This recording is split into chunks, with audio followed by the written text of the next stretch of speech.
Yesterday, the CFTC alleged that Binance and CZ violated compliance rules and courted high-profile U.S. customers for millions of dollars in revenue, and CNBC previously reported how Binance used similar methods to court users in China. Well, in the open letter, CZ called the CFTC's civil complaint disappointing and said that it contains an incomplete recitation of facts, and we do not agree with the characterization of many of the issues alleged in the complaint. He went on to say that Binance has best-in-class KYC technology and is committed to transparency and cooperation with law enforcement. CZ then said Binance.com does not trade for profit or manipulate the market under any circumstances.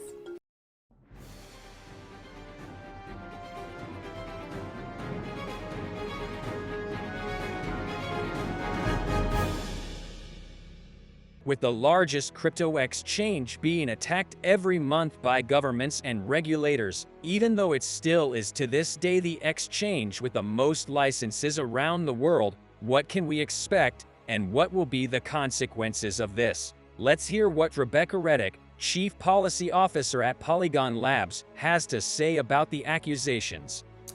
Sure. So the CFTC filed a complaint in the Northern District of Illinois yesterday, which is Chicago. I think that's probably notable given the CBOE and other major options exchanges that are located in Chicago and have a lot of historic roots there.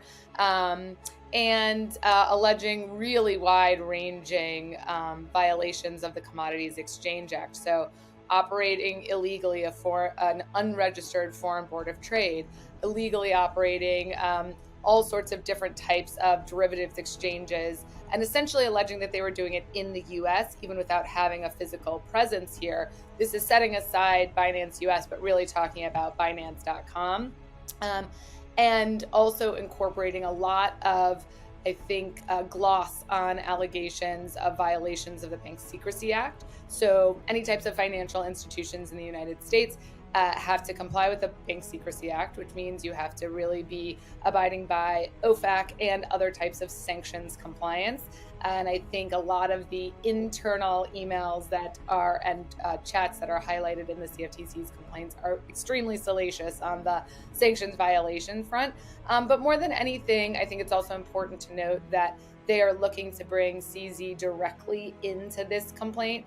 They name him, they call him what's called a control person. So the person who is really orchestrating what's going on in terms of the illegal conduct and bringing him personally into the CFTC's purview in this as well. And then they seek very wide-ranging remedies, including cutting off all sorts of conduct that Binance.com has been historically engaged in. I think Binance is trying to combat that there even could possibly be a ban with a lot of its recent public statements. Obviously, CZ put out a statement yesterday, but they also made public their letter to Elizabeth Warren and some other senators in relationship to an inquiry there, and highlighting a lot of their new compliance personnel and various types of new conduct that they're engaged in, hopefully probably in an attempt to combat some of this outright ban. As far as the market liquidity, I think there are a lot of good actors out there now who are ready and prepared to take on some of this liquidity, who have licenses and either are regulated in some way, shape, or form and are looking and seeking additional regulation as well and additional regulatory clarity. Will this affect Binance US and Binance.com? No U.S. regulator has jurisdiction over a foreign entity unless they are, quote unquote, availing themselves of the privilege of doing business in the U.S. or taking on U.S. persons. I think the complaint really tries to outline how Binance clearly tried to evade being brought into the jurisdiction of the U.S., but still soliciting it behind closed doors and through back doors, U.S. persons, and bringing very large whales onto their platform. And so there is, even if they were operating outside the United States, if they were actively soliciting U.S. persons to come trade on their exchange, they will be brought into U.S. jurisdiction and certainly be within the CEA's and the CFTC's jurisdiction. The interesting piece is about bringing in the jurisdiction here. It's not that, you necessarily operated a U.S. exchange, and they didn't even have to get into the question of were there separate bank accounts? Are these really separate entities? Do we have to figure that out? The real question here is only, were you actively trying to evade U.S. laws? And what does that mean? The other piece of it that comes into it is, if you were trying to evade US laws and you were bringing any of even your outside lawyers into it, what does that talk about in terms of making some of your more private communications that you assumed were privileged, discoverable by the CFTC? So while the allegations in here feel very explosive and certainly, as I said, very salacious, I'm not sure we've even scratched the surface of what we may be able to, what the CFTC may be able to discover down the road.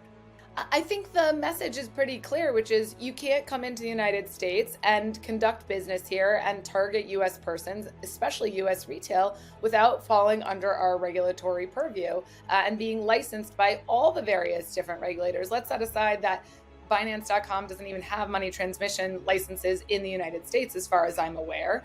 They only have supposedly certain licenses, as they said publicly, outside the US. And so if you're going to come here, then you have to be subject to our laws. And I think that's just a very clear message, and certainly one that is going to be increasingly more clear post FTX, given what we saw happen there. So they accuse CZ of being the person behind everything, orchestrating the violations on purpose, and they want to bring him to the US. Funny enough, for the past few months, every time Binance regulators attacked Binance, we have yet to hear of other countries doing it, even though some of them already have more regulation for crypto than the United States. Is this, again, some plot against crypto as a whole? We know that fear and greed drive crypto markets, and Binance being the primary exchange and doorway for new investors, this news can spread like a bad fire and affect network adoption and prices. CZ, so far, is one of the leading ambassadors for crypto's adoption, and on his interests, he has been acting like a good actor in the space. Are we wrong to think that? If you go to his Twitter, CZ shared his response to this CFTC and even his response sent to Senator Warren, Van Hollen, and Marshall 2 weeks ago, so he doesn't seem to have anything to hide. What do you think? Is Binance's CEO the next Sam Bankman that will drag the bear market longer? Let us know your thoughts in the comments below, and if you want us to bring more daily crypto news like this every day, not only interviews with crypto experts. And please remember to subscribe and share this content on your social media to help spread awareness and increase trust in the space. Thanks.